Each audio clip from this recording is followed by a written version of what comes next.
নিজের পিতামাতার পরিচয় দিতে কখনো লজ্জাবোধ করবেন না। পিতামাতা তারা যে শ্রেণীরই হন না কেন, তাদের পরিচয় দিতে লজ্জাবোধ করলে চলবে না।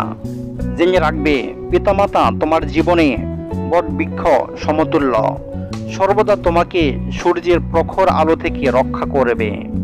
যার জীবনে পিতামাতা নেই, সে জানে সূর্যের তাপ কত। শিক্ষা অর্জন করতে লজ্জাবোধ করবেন না। জেনে রাখবে, শিক্ষা জাতির মেরুদণ্ড। শিক্ষা তোমাকে সঠিক পথ দেখিয়ে দিবে। যেমনভাবে একটা প্রাণীর ভেতর প্রাণ না থাকলে দেহটা মূল্যহীন, তেমনভাবে একটা মানুষের ভিতর শিক্ষা না থাকলে মানুষটা মূল্যহীন। খাওয়ার সময় লজ্জাবোধ করবেন না। বক্তব্য দেওয়ার সময় লজ্জাবোধ করবেন না।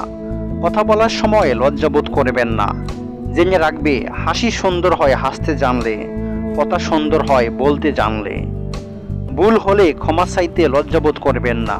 নিজের পেশার পরিচয় দিতে লজ্জাবোধ করবেন না। জেনে রাখবে, নিজের পেশা নিজের কাছে সবচেয়ে মূল্যবান জিনিস। পাত্রী দেখতে এবং কথা বলতে লজ্জাবোধ করবেন না, কারণ এই কাজে বিলম্ব করলে আপনি সারা জীবন আফসোস করতে পারেন। একই কথা মেয়েদের ক্ষেত্রেও। পুরনো জামা কাপড় পরতে লজ্জাবোধ করবেন না। কাপড়ে ব্যক্তির পরিচয় হয় না, পরিচয় হয় তার ব্যবহার এবং আচরণে।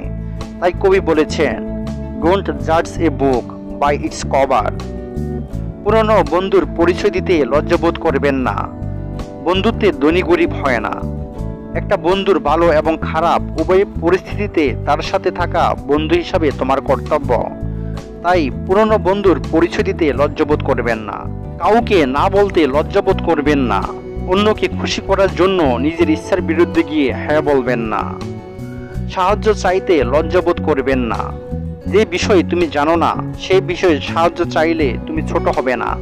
একটি কথা মনে রাখবেন, কেউ নেই এই পৃথিবীতে এমন ব্যক্তি যে সব কিছু জানে। সাহায্য নিয়েই সবাইকে এগিয়ে যেতে হয়।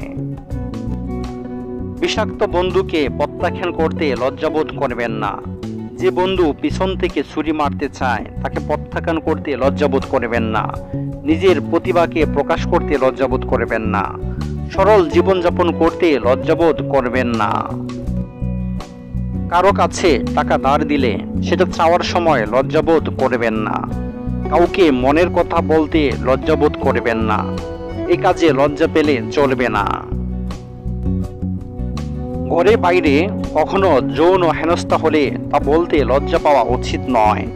নিজের মধ্যে বিদ্যমান ঈশ্বর প্রদত্ত কিছু খুঁত থাকতেই পারে, এসব নিয়ে লজ্জা পাওয়া উচিত নয়। ভাগ্য ও সময় মানুষের নিয়ন্ত্রণের বাইরে, এগুলো নিয়ে কখনো হীনমন্যতায় থাকা উচিত নয়। জ্ঞানী লোকদের উচিত তাদের জ্ঞান সবার মাঝে বিতরণ করা, কারণ মনে রাখতে হবে, একটি নেবানো মোমবাতি দিয়ে অন্য কোনো নেবানো মোমবাতি জ্বালানো যায় না। শুধুমাত্র জ্বলন্ত মোমবাতি পারে অন্য নেবানো মোমবাতি জ্বালাতে। বেঁচে থাকার দুটো তরিকা আছে।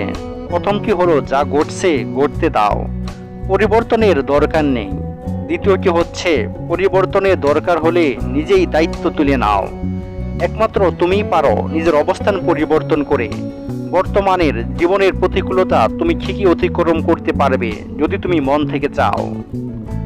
কিছু বলার আগে শুনুন, কিছু করে ফেলার আগে ভাবুন, কিছু ব্যয় করার আগে কিছু আয় করুন, কারো সমালোচনা করার আগে অপেক্ষা করুন, প্রার্থনা করার আগে ক্ষমা করুন, হাল সেজে দেওয়ার আগে আরেকবার চেষ্টা করুন, মৃত্যুবরণ করার পূর্বে ঈমান ঠিক করুন।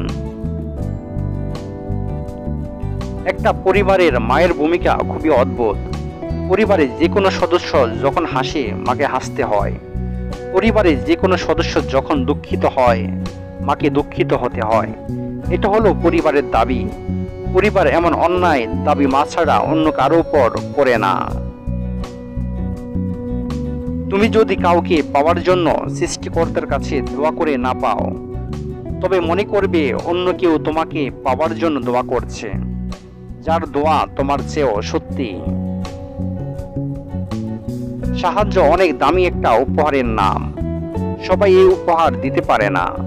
যারা আপনাকে এই উপহারটি দেয়, তারা মনের দিক থেকে অনেক বড় মানুষ। 4টি জিনিস বিচারকের নিজস্ব থাকতে হবে। নাম্বার 1, বিনয় সহকারে শোনা। নাম্বার 2, জ্ঞানীর মতো উত্তর দেয়া।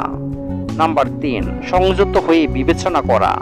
নাম্বার 4, কোনো দিকে পক্ষপাতিত্ব না করে বিচার করা। ভিডিওটি সম্পূর্ণ দেখার জন্য ধন্যবাদ। চ্যানেলে নতুন হয়ে থাকলে অবশ্যই চ্যানেলটি সাবস্ক্রাইব করে রাখবেন।